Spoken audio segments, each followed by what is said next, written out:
Good morning मित्रों। आज આપણે ડિપ્લોમા એન્જિનિયરિંગમાં આવતો સબ્જેક્ટ ઇન્ડસ્ટ્રીયલ મેનેજમેન્ટ એના પેપર સોલ્યુશન મે 2019 એના question number 2 and question number 3 એના વિશે ચર્ચા કરીશું।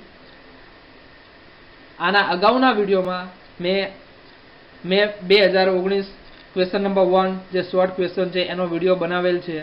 જે મિત્રોને જોવાનો બાકી હોય એ મારી YouTube ચેનલ એસપી એન્જિનિયરિંગ એમાં જઈને જોઈ શકે છે। ચાલો સ્ટાર્ટ કરીએ। Question number 2A, explain line and staff organization. તેનો આન્સર થશે to get benefits of line organization and functional organization, line and staff organization structure has been developed. એટલે કે લાઇન ઓર્ગેનાઇઝેશન અને ફંક્શનલ ઓર્ગેનાઇઝેશન એ બંનેના benefit મેળવવા માટે line and staff organization structure develop કરવામાં આવેલ છે। In this type of structure, line managers having the overall authority to decide, to instruct and control the routine activities of organization। એટલે કે આ ટાઈપના સ્ટ્રક્ચરમાં લાઇન મેનેજર્સ પાસે ઓવરઓલ ઓથોરિટી છે કે જે રૂટીન એક્ટિવિટી છે એને ડિસાઇડ કરશે, ઇન્સ્ટ્રક્ટ કરશે અને એને કંટ્રોલ કરશે। whereas staff managers are the specialists in respective fields and their main job is to assist line managers by providing functional advices and guideline in respective area of operations। કે જ્યારે staff manager છે એ દરેક staff manager પોતપોતાની ફિલ્ડમાં specialist હશે અને એમની main job છે એ લાઇન મેનેજરને આસિસ્ટ કરવાનું અને એમને ફંક્શનલ એડવાઇસ અને ગાઈડલાઇન પ્રોવાઈડ કરવાનું છે। હવે લાઇન એન્ડ સ્ટાફ ઓર્ગેનાઇઝેશન્સની એપ્લિકેશન ક્યાં છે તો કે bigger organization and business group such as big steel plants, large manufacturing units, multinational companies, government organizations etcetera. Question number 2A, or list factors affecting in formulating organization structure। તો organisation structure છે એને ફોર્મ્યુલેટિંગમાં કયા કયા factor affect કરે છે જેનો answer થશે first, setting objective. એટલે કે કોઈ પણ ઓર્ગેનાઇઝેશન છે એનો એક ઓબ્જેક્ટિવ સેટ કરવામાં આવે એટલે કે ગોલ સેટ કરવામાં આવે છે। Second, determination of activities. હવે એ ઓબ્જેક્ટિવ છે એને એચીવ કરવા માટે કેટલી એક્ટિવિટીઝ કરવી પડશે એ નક્કી કરવામાં આવે છે। Third, grouping and separation of activities. હવે દરેક એક્ટિવિટી છે એને પોતપોતાની કેરેક્ટરિસ્ટિક વાઇઝ ગ્રુપિંગ અને સેપરેશન કરવામાં આવે છે। Fourth, setting authorities and responsibilities. એટલે કે એક્ટિવિટીઝ છે એ એક્ટિવિટીઝ કરવા માટે જે એમ્પ્લોય છે એને ઓથોરિટી અને રિસ્પોન્સિબિલિટી એ સેટ કરવામાં આવે છે। Fifth, એસ્ટાબ્લિશિંગ inter relationships. હવે દરેક ડિપાર્ટમેન્ટ અલગ અલગ કામ કરતા હોય તો દરેક ડિપાર્ટમેન્ટ વચ્ચે ઇન્ટર રિલેશનશિપ એસ્ટાબ્લિશ કરવામાં આવે છે। And six, preparing organization chart. આ બધી જ વસ્તુ ધ્યાનમાં રાખીને ઓર્ગેનાઇઝેશન ચાર્ટ છે એ પ્રિપેર કરવામાં આવે છે।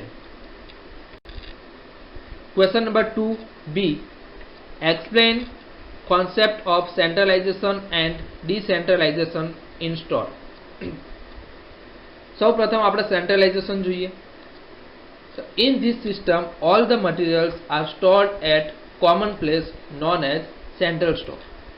તો સેન્ટ્રલાઇઝેશન સિસ્ટમની અંદર દરેક મટીરિયલ છે એક કોમન જગ્યા ઉપર સ્ટોર કરવામાં આવે છે જેને સેન્ટ્રલ સ્ટોર કહેવામાં આવે છે। Respective department in need of material issue a material requisition to store.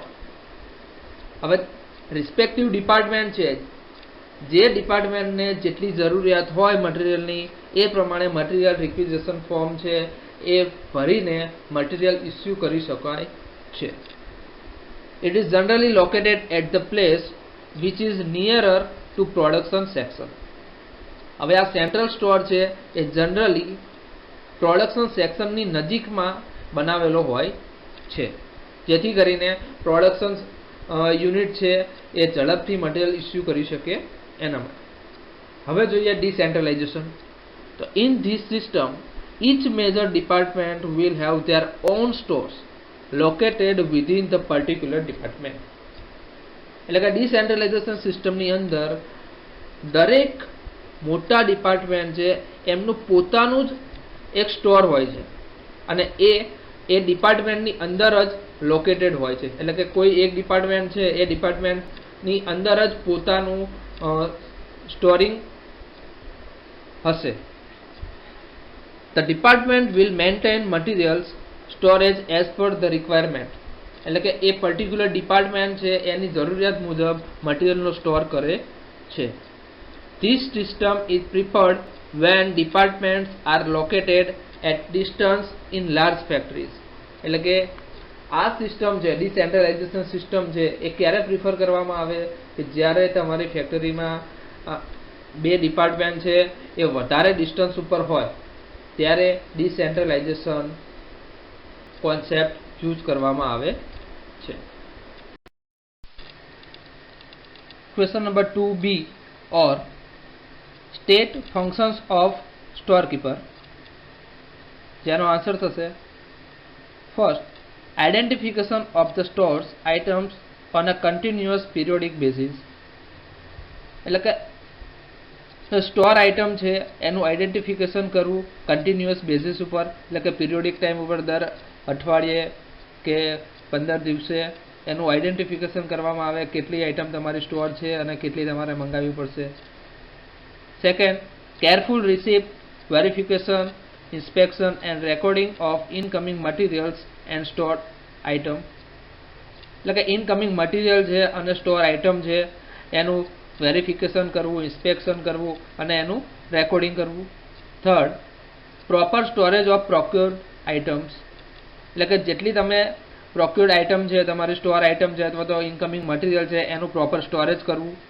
Fourth, timely and quick issue of stored item to various needy departments against their material requisition note. એટલે કે જે પણ જરૂરિયાતવાળા department છે એમને મટીરિયલ રિક્વિઝિશન નોટ મુજબ time to time અને જેટલું પોસિબલ હોય એટલું ક્વિકલી એ મટીરિયલ ઇસ્યુ કરવાનું કામ સ્ટોરકીપરનું હોય છે. Fifth, proper housekeeping of store items in the form of cleaning, washing, counting, replacing and other forms of specific requirement of the different materials. એટલે કે પ્રોપર હાઉસકીપિંગ સ્ટોરનું કરવાનું હોય છે. હાઉસકીપિંગ ઇન ટર્મ્સ ઓફ કે ક્લિનિંગ, વોશિંગ છે, counting છે મટીરિયલનું, replacing છે એ બધું. 6, disposal of surplus, scrap, wastage, defective and obsolete items on regular basis. એટલે કે જે વધારાનું મટીરિયલ હોય એટલે કે સરપ્લસ મટીરિયલ છે, સ્ક્રેપ છે, વેસ્ટેજ છે, ડિફેક્ટિવ આઇટમ્સ છે એનું રેગ્યુલર બેસિસ ઉપર ડિસ્પોઝલ કરવાનું કામ પણ સ્ટોરકીપરનું હોય છે. Question 2C, explain terms used in CPM.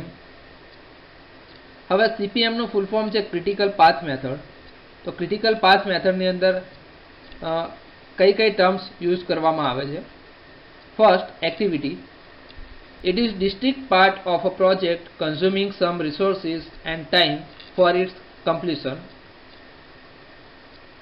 એટલે એક્ટિવિટી એ પ્રોજેક્ટનો એક એવો પાર્ટ છે કે જે કંઈક રિસોર્સિસ અને ટાઈમનો યુઝ કરીને પ્રોજેક્ટ કમ્પ્લીશન કરવામાં મદદ કરે છે. Second, event. It is the starting or end point of an activity. It can be said as beginning and completion point of any project. Event એટલે કે એક્ટિવિટીનો સ્ટાર્ટિંગ અથવા તો એન્ડ પોઈન્ટ છે એને ઇવેન્ટ કહેવામાં આવે છે.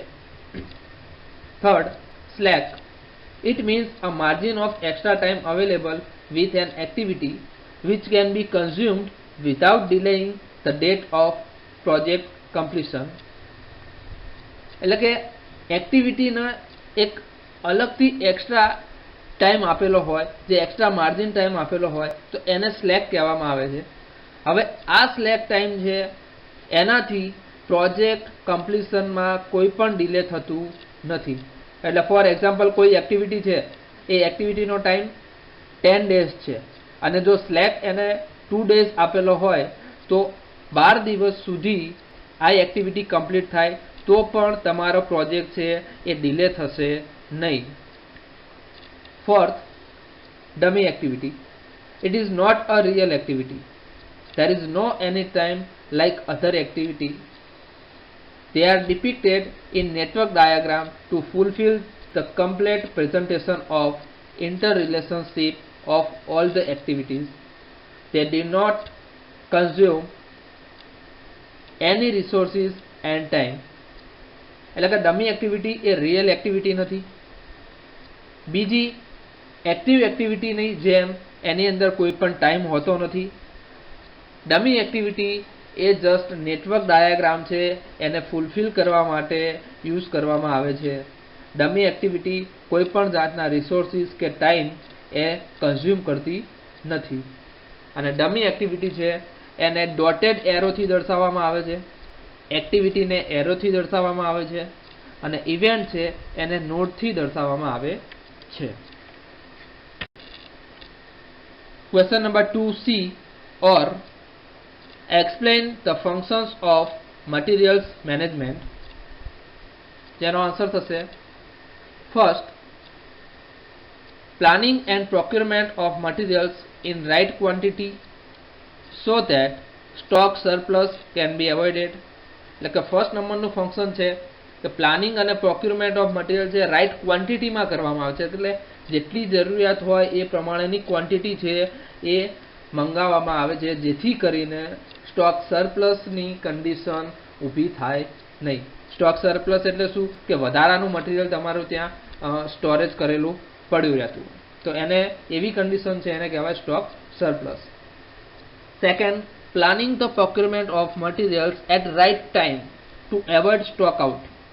એટલે કે પ્લાનિંગ મટીરિયલ છે જે મંગાવવાનું છે એનું એ પ્રમાણે કરવામાં આવે કે જે રાઇટ ટાઈમ ઉપર અને તમારું ત્યાં મટીરિયલ પહોંચી જાય, જેથી કરીને સ્ટોક આઉટ કન્ડિશન ઊભી ના થાય. સ્ટોક આઉટ એટલે કે શું કે તમારું મટીરિયલ છે એ પતી ગયું હોય અને તમારું પ્રોડક્શન બંધ થઈ જાય, તો એવી સિચ્યુએશન છે એને સ્ટોક આઉટ કહેવાય. તો આવી સિચ્યુએશન ઊભી ના થાય એટલા માટે તમારું મટીરિયલ છે એનું પ્લાનિંગ અને એનું પ્રોક્યુરમેન્ટ છે એ રાઇટ ટાઈમ ઉપર કરવામાં આવે. Third, receipt of materials after due verification and inspection. એટલે કે મટીરિયલ છે એનું વેરિફિકેશન કર્યા પછી, ઇન્સ્પેક્શન કર્યા પછી મટીરિયલ લેવામાં આવે અને રિસીપ્ટ છે લેવામાં આવતી હોય છે. Fourth, proper storing and arrangement of materials within the stock room.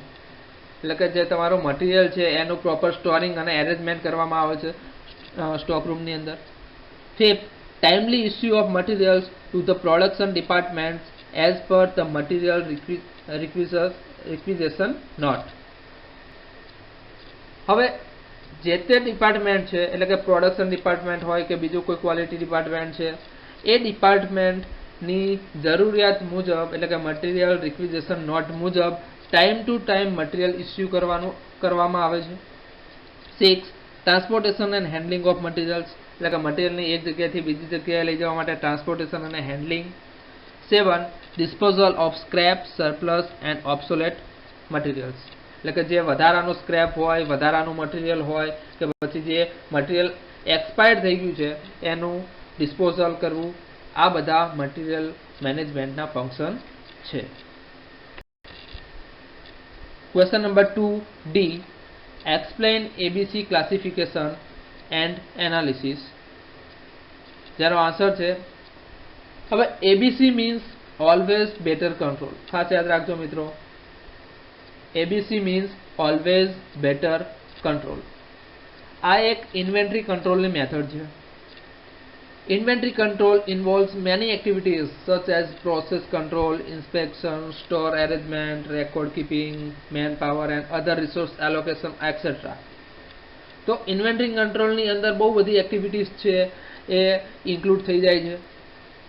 Four effective and economical control inventory classification is necessary.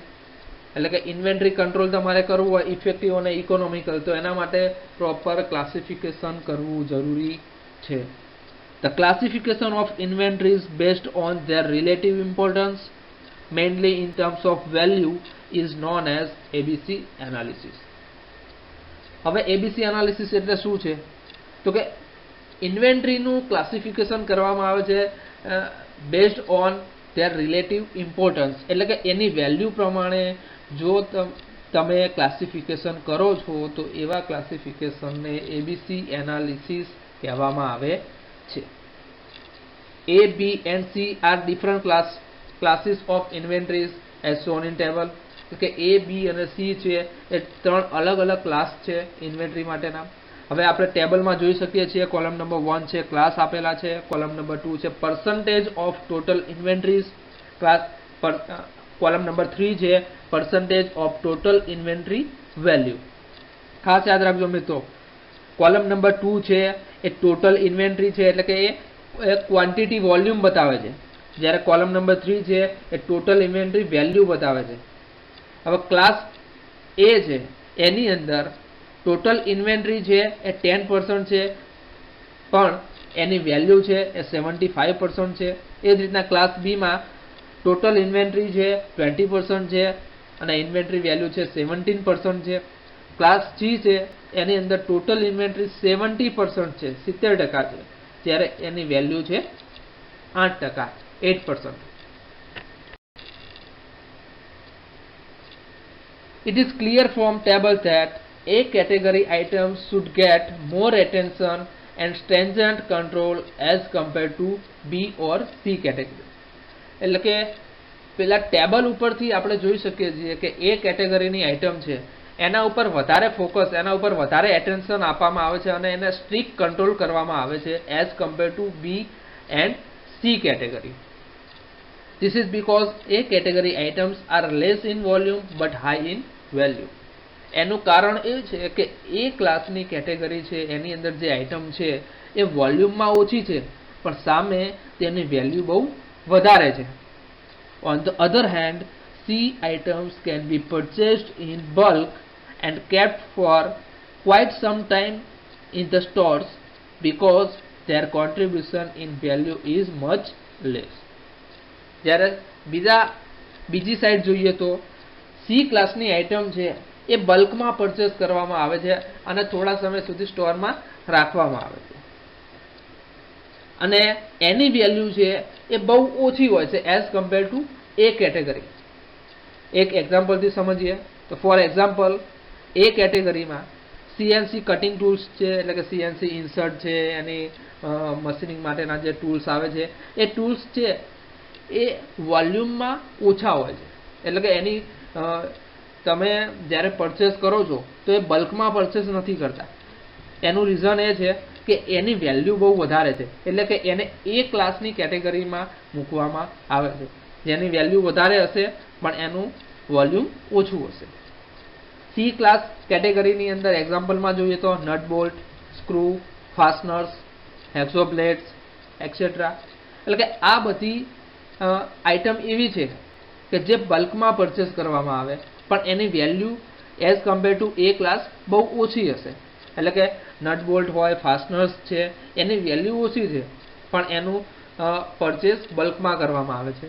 એટલે કે જે તમારી આઇટમ છે એ આઇટમને તમારા વેલ્યુ પ્રમાણે ક્લાસમાં ડિવાઈડ કરવામાં આવે અને એની ઇન્વેન્ટરી કરવામાં આવે તો એ મેથડ છે એ ABC એનાલિસિસ કહેવામાં આવે છે અને આ મેથડથી તમે તમારી જે આઇટમ છે એની વેલ્યુ મુજબ ઇન્વેન્ટરી કરી શકો છો.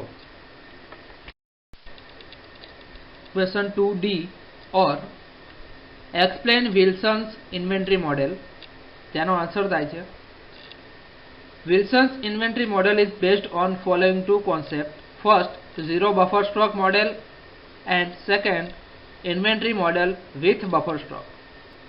એટલે કે વિલ્સન ઇન્વેન્ટરી મોડેલ છે એ બે કોન્સેપ્ટ ઉપર બેસ્ડ છે. ફર્સ્ટ નંબર છે zero buffer stock, second inventory model with buffer stock. તો મિત્રો બફર સ્ટોક એટલે શું એ પહેલા આપણને ખબર હોવી જોઈએ. બફર સ્ટોક એટલે કે safety stock. Buffer stock it is the extra inventory kept in addition to reorder level to protect against fluctuations in lead time and daily uses rate એટલે કે એક એક્સ્ટ્રા ઇન્વેન્ટરી હોય છે કે જે તમારું રીઓર્ડર લેવલ છે, તમે જ્યારે ઓર્ડર કરો છો એના પછી જો ડેઇલી કન્ઝપ્શન રેટ વધી જાય અથવા તો પછી લીડ ટાઈમ છે એ વધી જાય તો આ બફર સ્ટોક છે એનો યુઝ કરવામાં આવે છે, જેથી કરીને પ્રોડક્શન સ્ટોપ ના થાય. અને લીડ ટાઈમ એટલે શું એ ખબર હોવી જોઈએ. Lead time it is the time span between placing the order to the supplier and actually receiving the materials order four use. એટલે કે લીડ ટાઈમ એ એક એવો ટાઈમ છે કે જેની અંદર તમે જ્યારે ઓર્ડર પ્લેસ કરો છો ત્યારથી લઈને મટીરિયલ તમારા પાસે એટલે કે તમારા હાથમાં આવે ત્યાં સુધીનો જે ટાઈમ છે એ ટાઈમને કહેવામાં આવે છે lead time. Wilson's inventory model considers the correlations of following variables. એમાં first, buffer stock which is based on lead time and material consumption pattern. એટલે કે સેફ્ટી સ્ટોક છે, બફર સ્ટોક છે એ લીડ ટાઈમ અને ડેઇલી કન્ઝપ્શન રેટ ઉપર depend કરે છે, એ એના ઉપર બેઝડ છે. Second, lead time which may be fixed or variable.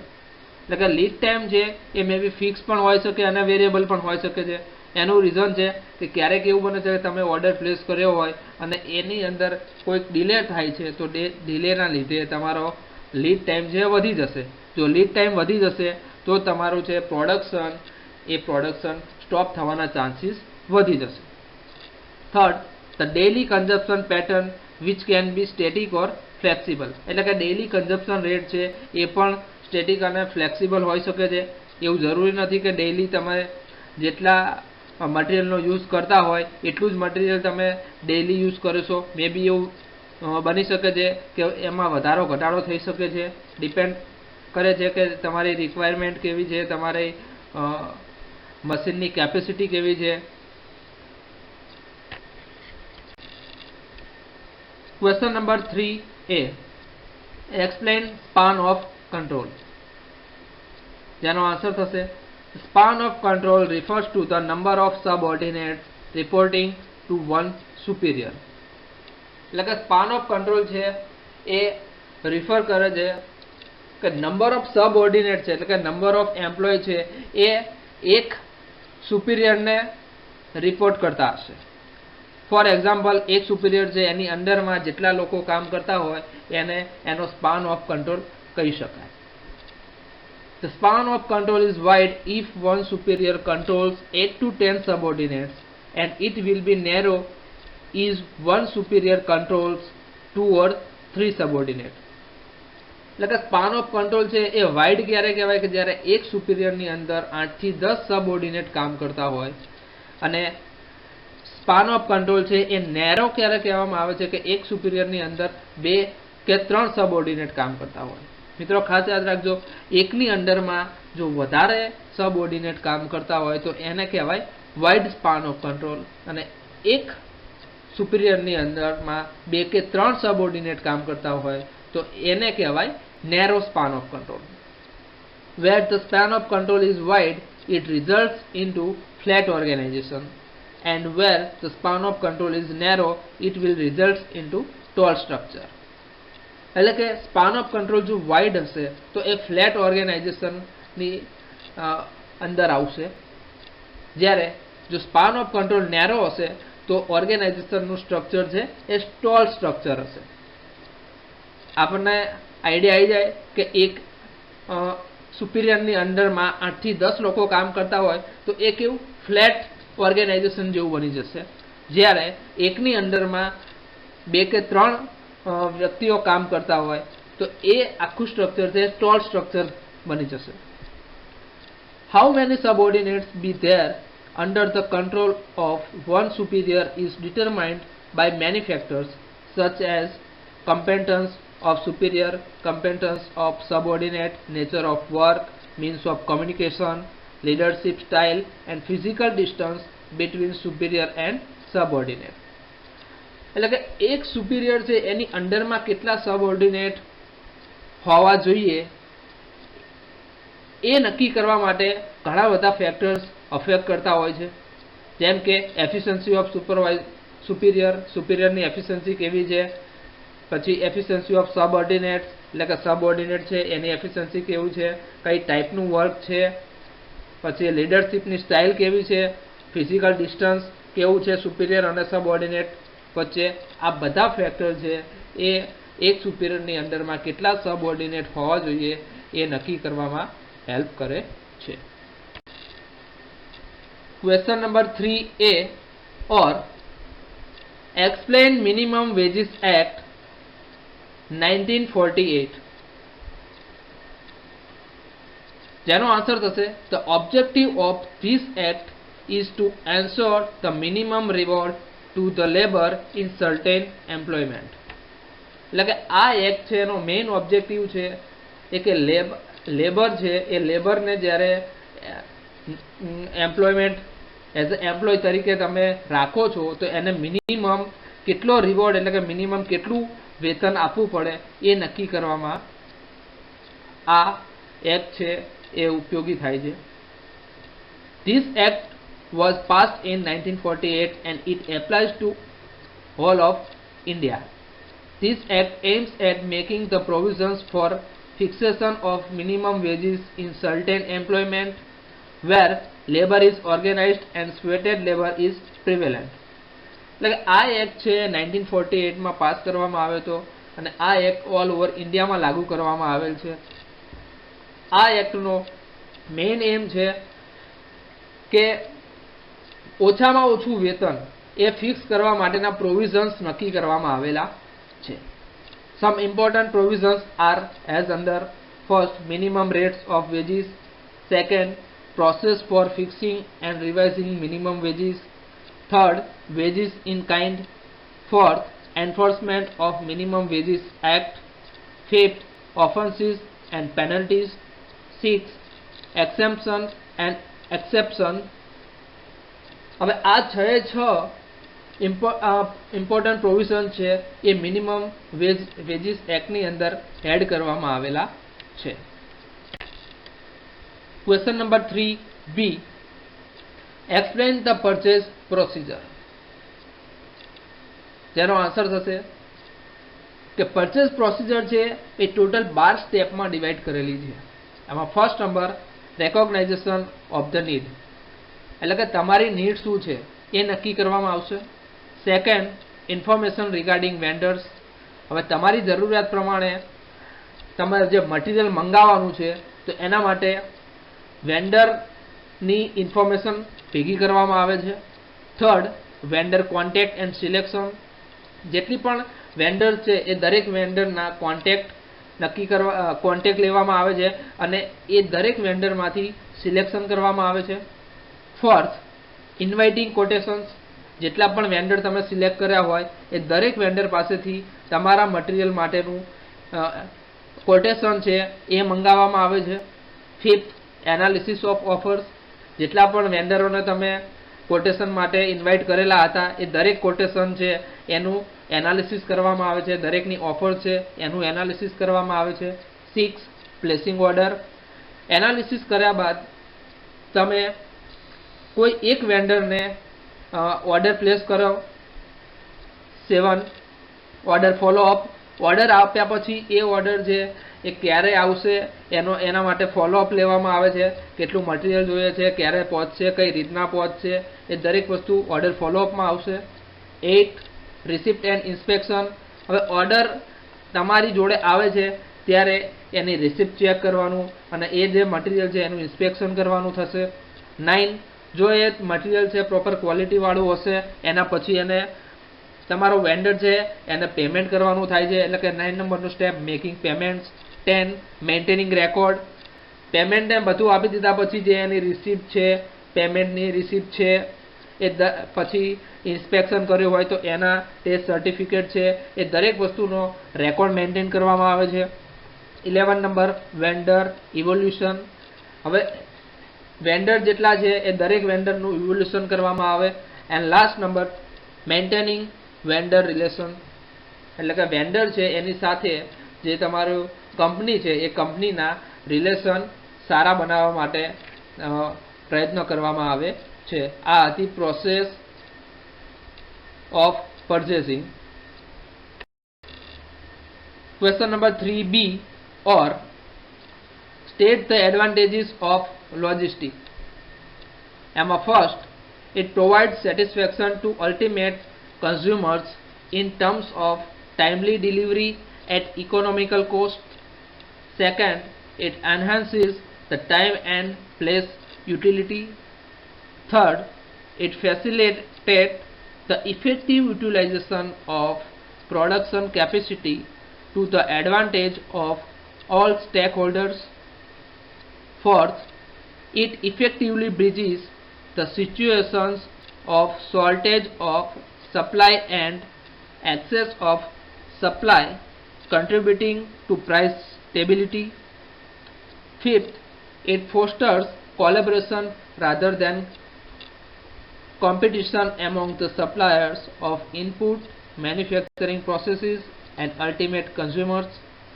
Sixth, socially it facilitates the use of scarce economic resources in the most efficient and effective manner.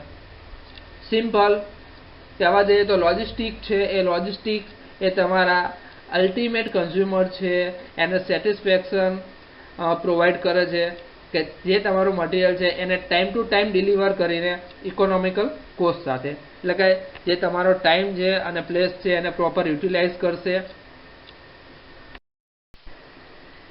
Question 3c, explain factors affecting the job satisfaction. જેનો answer થશે factor affecting job satisfaction. એમાં first factor, type of work. If the work is of liking, then employee will have higher job satisfaction. એટલે કે employ છે એને જે ટાઈપનું work ગમે છે એ ટાઈપનું વર્ક એલોકેટ કરવામાં આવે તો એ સારી રીતના વર્ક કરશે અને એને જે જોબ સેટિસ્ફેક્શન છે એ હાયર થશે. Second, promotion. Everybody wants to grow and prosper. Promotion at right time within the organisation can boost job satisfaction. એટલે કે દરેક વ્યક્તિ છે એ પોતાનો ગ્રોથ ઈચ્છતો હોય છે, એટલે કે પ્રમોશન જે એ ઓર્ગેનાઇઝેશનની અંદર રાઇટ ટાઈમ ઉપર મળે તો એનાથી એમ્પ્લોયનું જોબ સેટિસ્ફેક્શન વધારે થાય છે. Third, working condition. Physical conditions of work place such as light, ventilation, noise, vibration et cetera can affect the level of job satisfaction. એટલે કે વર્કિંગ કન્ડિશન છે, ફિઝિકલ કન્ડિશન છે વર્ક પ્લેસની, લાઇટ છે, વેન્ટિલેશન છે, હવા ઉજાસ છે, નોઇઝ, કોંકાટ છે, વાઇબ્રેશન છે, આ બધી વસ્તુ પણ જોબ સેટિસ્ફેક્શન ઉપર અફેક્ટ કરે છે.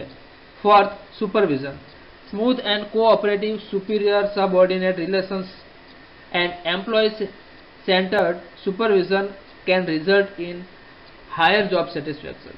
એટલે કે સુપિરિયર અને સબઓર્ડિનેટ વચ્ચે જો સ્મૂથ અને કોઓપરેટિવ રિલેશનશિપ હશે તો એનાથી એમ્પ્લોયનું જોબ સેટિસ્ફેક્શન વધશે. Fifth, remuneration and rewards. Pay package and occasional financial rewards should be uplift employees' lifestyle. This can result in higher job satisfaction. એટલે કે જે એમ્પ્લોય સારું કામ કરતો હોય એ એમ્પ્લોયને પે પેકેજ અથવા તો ફાઇનાન્શિયલ રિવોર્ડ્સ આપીને એની જોબ સેટિસ્ફેક્શનમાં વધારો કરી શકાય છે. Question number 3c, or explain two bin system of inventory control. જેનો આન્સર થશે કે a bin is an equipment in which materials are stored. એટલે કે bin છે એક એ ઇક્વિપમેન્ટ છે કે જેની અંદર મટીરિયલ સ્ટોર કરવામાં આવે છે. સિમ્પલ સાદી ભાષામાં કહીએ તો bin એટલે એક drum. The two bin concept assumes that two bins for each important materials, one active bin and another inactive bin are maintained. એટલે કે ટુ બિન કોન્સેપ્ટ છે એની અંદર એઝ્યુમ કરવામાં આવે છે કે જેમાં બે બિન છે એનો ઇમ્પોર્ટન્ટ મટીરિયલ સ્ટોર કરવા માટે યુઝ કરવામાં આવે છે, જેમાંથી એક બિન છે એને કહેવામાં આવે છે એક્ટિવ બિન અને બીજું બિન છે એને કહેવામાં આવે છે ઇનએક્ટિવ બિન. The materials are issued from active bin and the materials in inactive bin is touched only when the active bins become empty. એટલે કે મટીરિયલ છે એ એક્ટિવ બિનમાંથી ઇસ્યુ કરવામાં આવે છે અને ઇનએક્ટિવ બિન છે એ એઝ ઇટ ઇઝ એમને એમ રહેવા દેવામાં આવે છે. હવે ઇનએક્ટિવ બિન છે એની અંદરથી મટીરિયલ ઇસ્યુ કરવામાં આવતું નથી જ્યાં સુધી એક્ટિવ બિનનું મટીરિયલ છે એ પૂરેપૂરું ખાલી થઈ જાય નહીં ત્યાં સુધી. At this event, the inactive bin becomes active bin and the empty active bin is filled up again and wait for its turn. એટલે હવે શું થશે કે જે એક્ટિવ બિન હતું એ જ્યારે ખાલી થઈ જાય છે ત્યારબાદ જે મટીરિયલ ઇસ્યુ કરવાનું છે એ ઇનએક્ટિવ બિનમાંથી ઇસ્યુ કરવામાં આવે છે. એટલે ઇનએક્ટિવ બિન હતું એ હવે એક્ટિવ બિન તરીકે વર્ક કરશે અને જે એક્ટિવ બિન હતું એ હવે ઇનએક્ટિવ બિન તરીકે વર્ક કરશે અને એ under this method the investment in materials tend to be high but it never faces a stock out situation which interrupt the production flow. એટલે કે આ મેથડની અંદર મટીરિયલનું ઇન્વેસ્ટમેન્ટ છે એ થોડુંક વધી જશે કારણ કે એક્ટિવ અને ઇનએક્ટિવ બંને બિનની અંદર મટીરિયલ સ્ટોર કરવામાં આવે છે એટલે કે ઇન્વેસ્ટમેન્ટ થોડુંક વધી જશે. બટ આ મેથડથી સ્ટોક આઉટ સિચ્યુએશન છે એ ક્યારેય ફેસ કરવી પડતી નથી કે એટલે મટીરિયલ છે ક્યારેય ખૂટી જશે એવી સિચ્યુએશન થશે નહીં અને પ્રોડક્શન છે એ પ્રોડક્શન એ સ્મૂથલી ફ્લોમાં કન્ટિન્યુ રહેશે. Question number 3D, explain Gantt chart. જેનો આન્સર થશે the basic format of Gantt chart had been developed by Henry Gantt. This format is still being used with required modification.